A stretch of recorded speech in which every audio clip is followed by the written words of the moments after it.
Et bonjour, bienvenue sur cette nouvelle vidéo.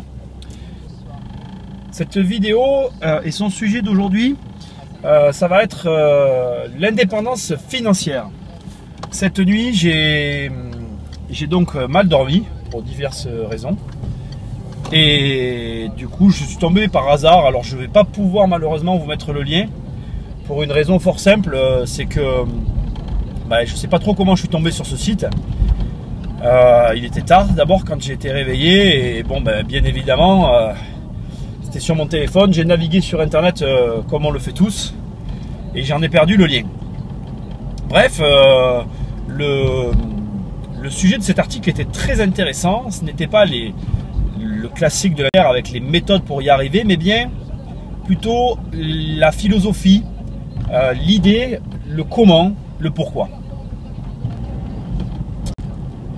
Alors, je vais essayer de parler de ça parce que du coup, ça m'a pas mal inspiré. Et c'est vrai que la chose qui m'a le plus marqué dans ce sujet, c'est qu'en fait, les phrases qui m'est ressortie, c'est « les désirs ne sont pas les besoins ». Je trouvais ça très intéressant. La personne expliquait qu'en fait, pour réussir à se détacher financièrement, devenir indépendant financièrement, il fallait arriver à distinguer les désirs de ses besoins et du coup à réussir à contrôler sa consommation, ce que malheureusement beaucoup d'entre nous n'arrivons pas toujours à faire. Moi le premier d'ailleurs, on est tous pareils, des fois on veut quelque chose, on le veut tellement qu'on se le paye et c'est pas toujours la bonne démarche. Alors on n'est pas des machines, on n'est pas là que pour trimer et économiser, parce que le vrai mot c'est ça, hein. Certains emploient d'autres mots pour qualifier le terme, mais bon, moi je vais employer celui-là. Surtout que certaines choses paraissent vraiment essentielles à notre vie, mais en fait c'est un peu comme la télévision. Moi quand j'ai arrêté la télévision il y a des années de ça, ça m'a manqué au début. Alors ma compagne vous dirait que je suis un adepte des écrans, c'est vrai que je passe quand même du temps devant l'écran en général, mais il y a tout sauf la télé dessus, quoi. Quand je parle des écrans, moi je parle du contenu. Quand je parle de la télévision, je parle vraiment de la télé avec toutes les émissions en fait désuées qu'on nous y met et que finalement on suit, parce que quand on commence à regarder quelque chose, on se met à le suivre et du coup on a envie de savoir la fin, c'est humain. Et en fait on se rend compte que quand on n'a plus la télé, on peut vraiment réussir à s'en passer. Alors je ne suis pas en train de vous dire n'écoutez pas vos désirs, ne faites pas ce qu'on vous dit de faire, mais il y a, je pense vraiment, dans tous nos désirs, des choses que l'on peut réussir à dégager. Voilà. Ce qu'il y avait d'intéressant dans cet article aussi, c'est l'approche de la richesse. Beaucoup de gens courent après la richesse, mais n'ont pas la vraie image de ce qu'est la richesse. À la question qu'est-ce que c'est qu'être riche, la réponse me surprend toujours autant que quand je pose la question qu'est-ce que le luxe. Aujourd'hui, quand vous demandez à quelqu'un qu'est-ce que le luxe, une réponse régulière, en tout cas en ce qui me concerne et qui revient, est liée aux marques de luxe et à ce que peut se payer une personne. Et le luxe, c'est devenu un peu finalement un produit de consommation. On parle souvent d'ailleurs de produits de luxe. Mais le luxe, au départ, c'est pas du tout ça. Le luxe, c'est posséder quelque chose dont on n'a aucune utilité. C'est-à-dire, c'est vraiment, c'est quelqu'un qui a une voiture et qui en a une deuxième et qui n'en a pas besoin. Donc, il se paye une voiture par luxe et par moyen. Voilà. Pour revenir à la question de base, qu'est-ce que la richesse? La richesse, c'est pas avoir un gros salaire. La richesse, c'est dépenser de l'argent sans avoir à se soucier de comment il rentre. C'est dépenser l'argent sans avoir à se soucier si le mois prochain on en aura ou pas à dépenser. La richesse, c'est ça. Alors, dans tout ça, ce qu'il y avait d'intéressant par rapport à la richesse, c'est que la réflexion va beaucoup plus loin que ça en fait. On ramène la richesse à l'argent, mais l'argent en fait c'est du vent. C'est vrai que, je vais vous donner un exemple, parce que ce que j'aimais bien dans cet article, c'était aussi ça, c'est que l'auteur prenait peut-être un peu des raccourcis, mais rapidement disait la richesse, c'est l'éducation. Et je suis tout à fait d'accord.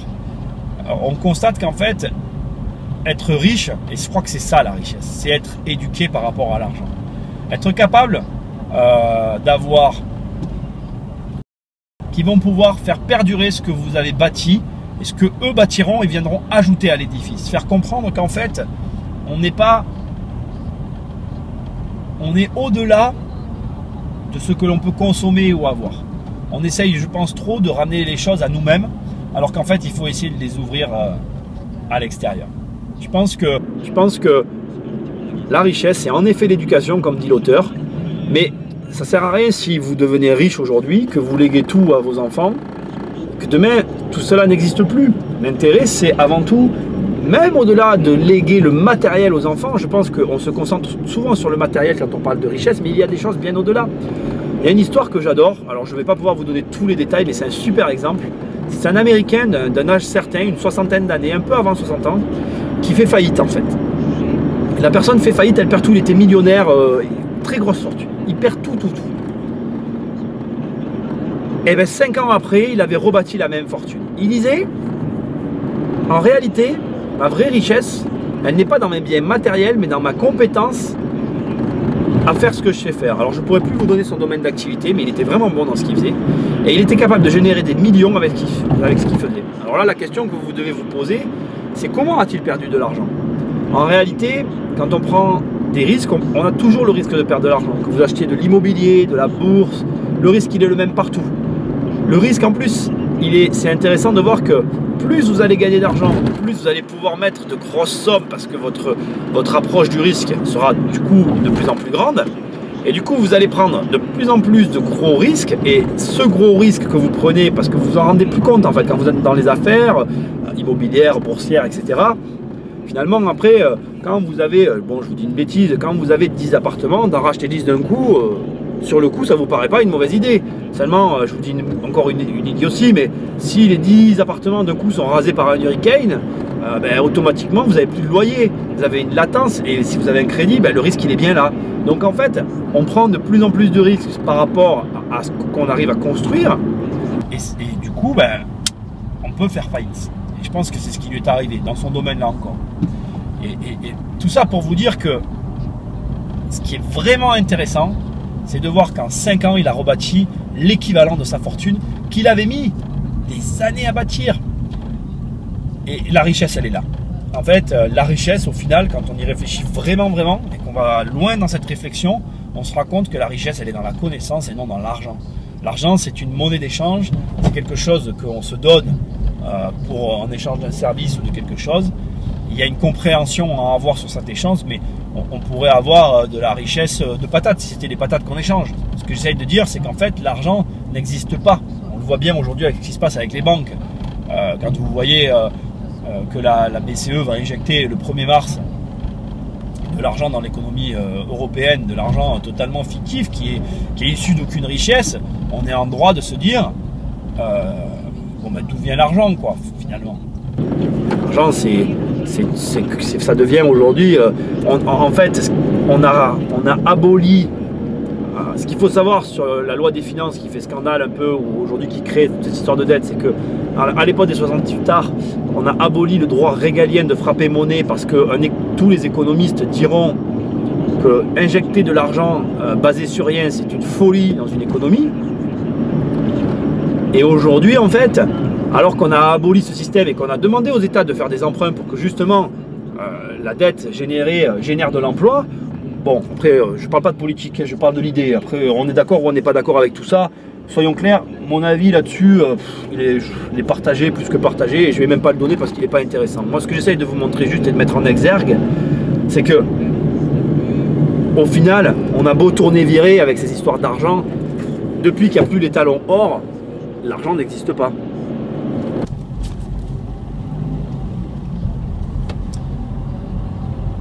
L'argent, c'est du vent. Voilà la grande leçon que je finis par comprendre, à laquelle je ne peux pas dire que j'adhère, mais quand même, l'argent, ça reste du vent. On en a besoin pour vivre, je ne vais pas nier le contraire, surtout si on veut s'intégrer dans la société. Mais vous avez des gens qui arrivent à sortir du système et qui vivent très bien sans.